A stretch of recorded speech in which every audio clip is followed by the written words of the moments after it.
Mr. Fitzgerald, what would you like to do today, sir? I know you're covering. And I object to this right now. I do not consent to this hearing. All right, I need you to stop talking or you're going to be removed from the courtroom. This is your one and only warning. You have a lawyer. He does the talking for you. We're not doing this, Mr. I'm Forenza. terminating my lawyer. Okay, we can talk about that on another day. Mr. Fitzgerald, sounds like he doesn't want to have counsel. I can tell the court that we asked the court to bring up the question of my client's bond. He said on a $250,000 bond, and we had asked to have a reduction. Obviously, he doesn't want to see us move forward, but I do believe that I have to advise the court as to our basis for the motion. But we also have the complication of Mr. Forenza saying that he doesn't want to have counsel. So sounds like we should probably just set this for a hearing in the not too distant future, Wednesday the 15th at 4 p.m. So Mr. Forenza, I assume someone from from one of your attorneys will be in touch with you here in the not too distant future. I haven't heard from my attorney at all. Okay. That's effectiveness of counsel. Okay. Also, I still don't know the nature and cause of the crime. I have no probable cause, nothing. I'm being held 97 days without nothing. Okay. Violation. Sure. So Wednesday the 15th at 4 p.m. If you want to fire your attorneys, that's totally within your right. You hired them. And then you'd be automatically eligible for the public defender, given that you're in custody. They're in conspiracy with the DA. I also have proof of that. So okay. Well, that is proof that I think would be really important to show to a number of different authorities. So Wednesday, July 15th, 4 p.m. Well, status of counsel, perhaps bond. We'll see everyone then. Bye-bye. Thank you, Your Honor. Powers of attorney. Afternoon. Good afternoon. So we're here on the record in the case that I've already called. Mr. Forenza is in person in custody. He's suggested last week that he wanted to discharge you as counsel of record. You filed a motion to withdraw that you indicated was unopposed. I got it yesterday. I didn't want to grant it until I heard from Mr. Forenza specifically about that mention of it being unopposed. So I'm going to give Mr. Forenza a chance to tell me, do you object or not object to your counsel withdrawing? I want her to withdraw. Okay. All right. I'll go ahead and grant the request for privately retained counsel, Ms. Geisinger, to withdraw. Thank you for showing up today. See you when we see you, Ms. Geisinger. Thank you, Your Honor. You have a great day. You too. But Mr. Forenza, what do you want to do for an attorney, sir? Oh, I have a right to represent myself. Okay. So I've got some questions for you. We've got to go through these questions before I can decide whether you can represent yourself. Object, because you cannot make a determination on my behalf. Okay, so Mr. Forenza. I'm here by limited special appearance. I don't waive any rights. I challenge jurisdiction, all jurisdiction, and I want to demand established on the record before moving forward any proceedings. Okay, Mr. Forenza. And I preserve the record for appellant. Mr. Forenza, do you understand that you have a right to be represented by counsel throughout these proceedings? I understand my rights, Your Honor. Okay, do you understand that right, though? I understand my rights, Your Honor. Do you understand that right? I understand I have a right to counsel. Thank you. And I'm going to tell you, sir, that we can play this game. You're welcome. Your Honor, stop. Let me finish. You are welcome to do this. You can file papers about jurisdiction. You can file papers about anything you want. And I'm going to look at them. I'm going to give the DA a chance to respond, and I'm going to issue orders. That's how this is going to work. But today, right now, if I can't get through this, then I can't determine whether you can represent yourself. That's the law in the state of Colorado. Whether you agree with it or not, that's not my problem. That's a violation of my rights. Okay. I have a fundamental belief that I have to follow the law, and that's what I'm going to do. If you disagree, laws or statutes, Your Honor. I'm challenging every jurisdiction. I'm challenging everything that you do. Great. That the DA does. I have not been. I have no nature and cause. I have no probable cause. I'm being unlawfully detained. You're going to go back into the jail if you can't follow my directives. That's exactly what's going to happen. We're going to keep doing this day in and day out until Article 3 what? Subsection 1, you're supposed to be. Of what? Of the Constitution. Which Constitution? Not the state, the United States Constitution. I'm an Article 3 judge? No, you're not Article 3. Under Article 3. Okay. Sir, do you understand you have the right to be represented by an attorney throughout these proceedings? I do understand. Okay. Do you understand that if you can't afford an attorney, and because of your status as an incarcerated individual, that you automatically qualify for the appointment of court-appointed counsel? Do you understand that? Understand. Okay. Do you understand that I would appoint an attorney to represent you if you wanted me to? Do you understand that? I do understand, but I do not accept, and I will challenge that. Okay. Understood. I'm going to make sure that you understand the charges that you're facing, which are up on the screen here. Do you understand that you are charged with by one in a position of trust, 2 counts, both of which are class 4 felonies. Those particular charges carry with them the possibility of 2 to 6 years to life in the Department of Corrections, followed by an indeterminate period of parole. There's the possibility of those particular charges. I'm not sure if they're extraordinary risk crimes, but if they are, then Ms. Bauer? Yes, it's 2 to 12 to life. They are extraordinary risk. Okay, so then the possible penalties are 2 to 12 to life in the Department of Corrections. And what that means, Mr. Forenza, to break it down in somewhat more layman's terms, is if you were convicted either by plea or at trial, it would be a sentence, it could be a sentence of any number between 2 years and 12 years, and then it would be up to the remainder of your natural life. Again, Ms. Bauer, please correct me if I'm wrong, but I think that one would be 10 years to 32 years to life. No? That is the 8 to 24. 8 to 24 to life. Yes. So that's also an extraordinary risk crime. These particular statutes, crimes, sir, have unique penalties in the law. So I'm trying to make sure I get it right. That's 8 to 24 to life, followed again by that indeterminate period of parole. It would be 20 years to life of parole, to be exact. So do you understand the possible penalties? I do understand possible penalties. Okay. You're not waiving any rights by answering these questions. You're not waiving jurisdiction. You've already objected to that. That's all on the record. Everything's recorded. I do challenge jurisdiction. I understand. No, you already said that. You don't have to keep repeating it. Do you have any legal training, sir? Like, have you gone to law school? Did you go to college, get some legal training in college, taken some classes? I'm a certified law professional A certified law professional. What does that mean? under the Constitution and international level. I don't practice state law because of statutory codes. Rodriguez versus Ray Donovan, all statutes are unconstitutional, according to the Constitution. Okay. So I stay away from your statutory, So you claim you have some legal training. sir. Okay.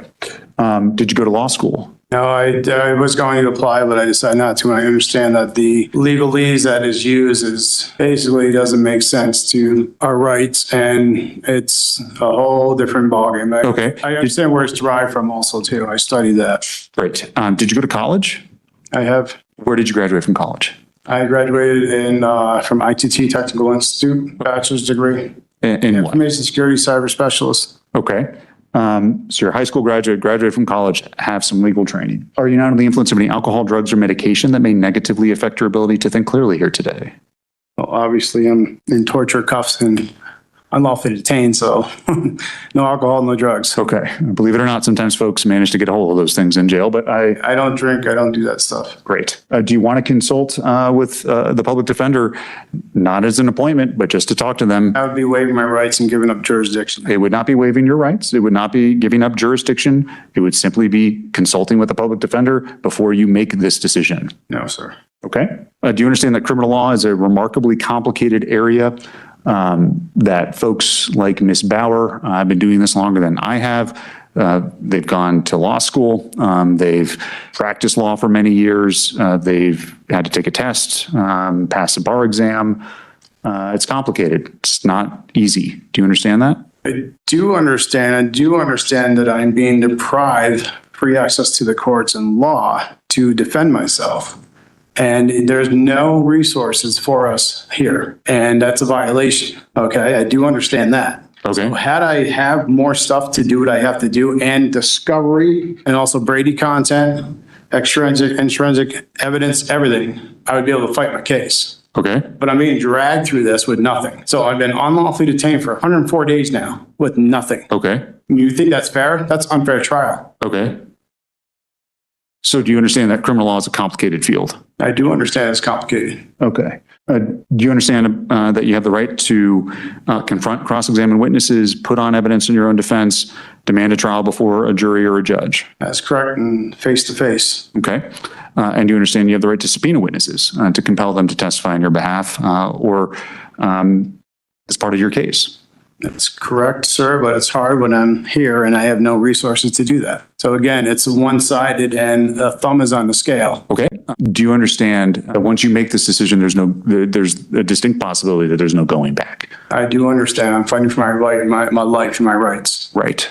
And you understand that by doing so, without counsel representing you, without the public defender, without privately retained counsel, that you take a great risk of not doing this right?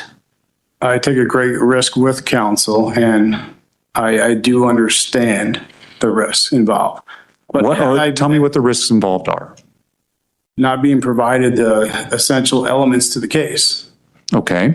can defend it. 104 days, you know what I could have done with that? I've had my property stolen by these guys. I've had money stolen, my life stolen, and this goes farther back than this from Mesa County. Yeah. So there's a lot more involved in this than just this. I've been stripped of my life, liberty, and property. So going back to the consequences that you're looking at, you talked about the 104 days you spent in jail. I told you a few moments ago, if you were convicted at trial, the ultimate consequence here could be the rest of your life incarcerated. That's correct.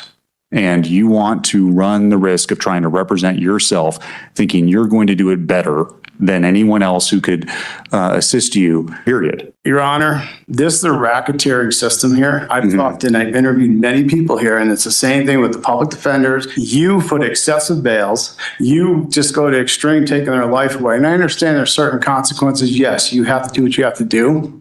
But I'm hearing the stories. I've learned a lot here. Yeah. I've learned a lot. A lot's going to be exposed. Okay. So what? Me going with an attorney is going to be no different than me doing it myself. Okay. I've had an attorney I paid for, and effective counsel, they don't even call me. I tell them I need this done, that done. They don't even do it. Okay. So how is that even worth wasting my time with? So I don't know. I can't tell you the answer to that question. I mean, that was a privately retained attorney, whether it was privately retained or not. I don't know that I could answer the question, But but defenders, Your Honor, I get them and they go behind my back and I find out I'm not going to go because I'm going to be filing on that, but stuff that happened. okay. This is an injustice system.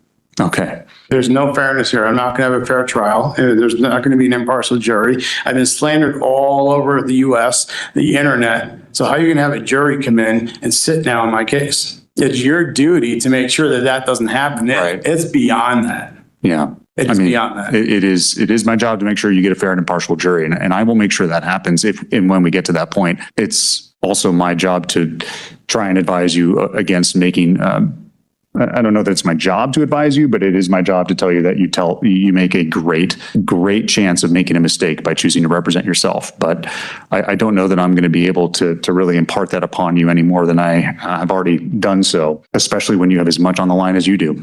You've convinced yourself that you can do it better. So, Your Honor, if you don't mind. sure, So, I might mind. the excessive bail. Yeah, we're not talking about bail. No, I and understand. I didn't set your bail, by the way. I just upheld it when we had a bail But hearing. the So- prosecution fabricated, they didn't produce any evidence to me, submitted to me, and they used content that shouldn't even been in there, basically saying that I'm a threat to the public. Well, if this is back in 2010, 2011, I've been Remember, you have the right to remain silent. right, but there's nothing else.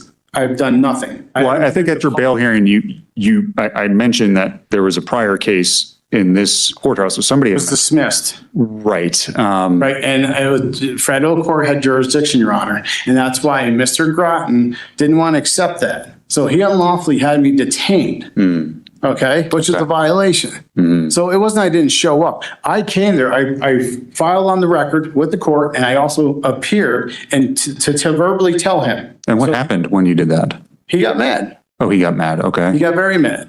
So it wasn't like I was running and it wasn't like I was trying to just not show up. No, I was performing to the contracts and now they're dismissed. So I'm not a threat. If I could be released to go do what I have to do, I mean, my finances, my credit shot, I mean, talking about unusual punishment, this is it. It's destroyed my life, my reputation. I would just like to get out there so I can get my stuff together and do what I have to do to come in here to fight this because there's a lot more to this than what they know. Okay. And my evidence has been taken from me. All right. There's a lot more to this than, trust me, it goes farther than this. All right. Well, like I said, if you think you're going to be able to do it better yourself from the position that you're situated in the Mesa County Detention Facility than an attorney representing you advocating on your behalf, then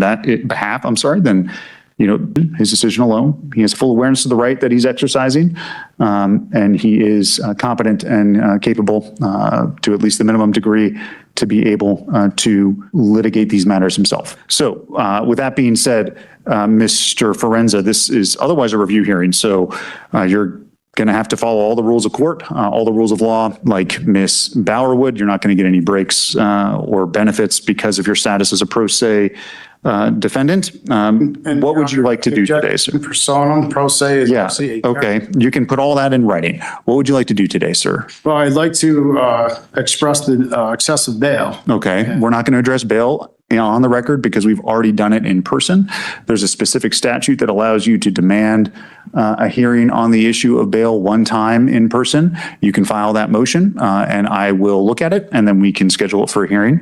So what would you like to do next? I would like to compel the prosecution to turn over all discovery. Very well. Transactions. They have to give it to you by law. I imagine your counsel, former counsel, I'm sorry, Ms. Geisinger has all of the discovery, but the prosecution has an obligation to now give it to you directly. It may be, I don't know what facilities the jail has for you to be able to watch it, look at it. Some of it, I think, I don't know. I don't know if any of it is of a nature, given the charges, that would require some further accommodations. But at least the bulk of it should be able to be transferred to the defendant. Ms. Bauer, how quickly can you get it to him? Well, there is, so can't transmit that to him. And I know that a lot of the discovery, we had been asking the defense attorney for a flash drive because it was too much to be able to just send. Well, you're going to have to get it to him.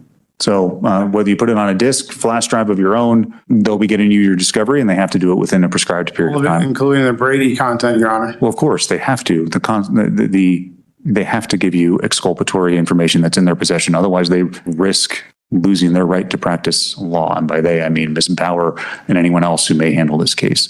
So your discovery is going to be coming. It'll be coming soon. I'm trusting that the jail has some way of inmates being able to look at discovery on a computer. So I'm seeing heads shaking. Yes. Also, Your Honor, jail is supposed to be providing any type of, you call it pro se packs. And I don't know what that is. it's paper, pens, resources to actually do what I have to do. Okay. I get letters and motions from defendants all the time. Yeah, well, writing with a pencil and this little flexible pen and stuff is hard. So, This is what you asked for, Mr. Forenza. I don't know what you want me to give you a computer. I can't give you a computer. I'm requesting to be released so I can fight my case. Yeah, I told you how to go about it. Excessive bail, which should be at least to where my financial needs could meet it. It's just, that's where I'm at. And the fact that, what they have stolen, which has nothing to do with the case, goes far and beyond this. So I guess what I'm hearing is you want to get the discovery. You want to be able to go through it. You're contemplating perhaps filing a motion to modify your bond, and you need time to do all of this. Yes, sir. Okay. So we'll go ahead and set this over for how much time do you need to get him the discovery, all of it, Miss Bauer, Miss Marks, I guess? It sounds like a couple of weeks. And I guess the question is, do we want to set it for prelim or? He didn't ask for that. If he does, I'm happy to set it for a prelim. Yes, sir. Do you know what a prelim is? Yes. Okay. So we'll go ahead and set it for a prelim. You've already told me you know what it is, but I'm going to just tell you it's a hearing where I'm going to determine whether there's probable cause to believe that you've committed the offenses at issue. That would be all of them because they're felonies and you're in custody. Your previous attorney waived your right to have it within 35 days. So I don't have to set it within 35 days, but I imagine you probably don't want it set that quickly because you want to at least have a chance to look at the evidence before you can. Yes, please. Okay. Yes, please. What? I'm sorry. I would like to see what. Yeah. So I'm going to give you a little bit of time. And then if technically you don't have a right to discovery before the hearing in the first place, but I'm going to do my best to accommodate this so you can have a chance to go through as much of it as humanly possible and present your case. We're going to come back sooner than that, Mr. Forenza, just to make sure that we're moving along and you got your discovery. Okay, so September 8th at 8:15 will be your preliminary hearing to 9 a.m. We'll come back, let's say a few weeks before, August 20th. It's been a month away, 8:15. Like I said, if you file that motion to modify your bond in writing, subject to the statute that I've alluded to, we could end up moving that August 20th date up sooner for that hearing. Anything else in terms of your decision to represent yourself? I want to see you have the best chance here, sir. I don't have a dog in this fight, whether you believe that or not. I don't care. I understand you're but there to. But my goal is just to make this as fair as possible for all involved. You have a ton of rights. You have this basket of rights, and you can compromise your ability to exercise those rights if you don't know how to use them correctly. A lawyer could help you. That's all I'll say. So when I said, once you go down this road, you may not be able to go back. The further and further down this road we go, the less and less likely it becomes that I'll be entertaining a motion or a suggestion from you. Judge, I realize I've gotten in too deep. I don't want to spend the rest of my life in prison because I made some terrible choices about not getting a lawyer, this, that, or the other thing. Can you please appoint a lawyer? Please give me a second chance. I just know that. Your Honor, my experiences with 5 lawyers have done absolutely nothing for me but drain my money. Okay, well, I don't know if you've had public defenders before. They know what they're doing. They're excellent attorneys. That's all they do. I understand you may think there's a conspiracy between them and the prosecution and maybe the court. I don't know. I told you the other day, if you have such evidence, there are some folks who would be really interested in looking at it. If you're just saying that to say it, then there's no harm, zero harm. This is why they went. There's zero harm in having a public defender come and meet with you, talk to them. If you don't like them, you want to continue down this path, it's your right. I've already made the decision. You can represent yourself. But perhaps you meet with them and you decide, whoa, these people do actually know what they're doing. They're going to fight harder for me than anyone else. And I need to kind of reverse course. We can talk about that too. It's your choice. You've made your decision for now, and I've granted your request. Like I said, the further down the road we get, the less likely it becomes that I'm going to let you reverse course again. We'll see you on August 20th at 8:15.